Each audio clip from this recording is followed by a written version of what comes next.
Hi, this is Visit Pro 3 channel. In today's video, I will show you how to remove items from wishlist on Amazon. Before I get started, don't forget to subscribe and turn on the notification to keep you updated about this channel. So let's go.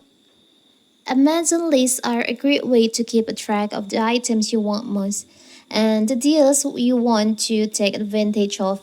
During busy shopping like Black Friday, Cyber Monday, or Prime Day, lists are a great way to organize things and keep track of prices and deals in Amazon stores. So what if you want to delete the items from your wish list? It's so simple. So first of all, of course, we have to open our Amazon. Now you can go to use section. Now you can tap on your list.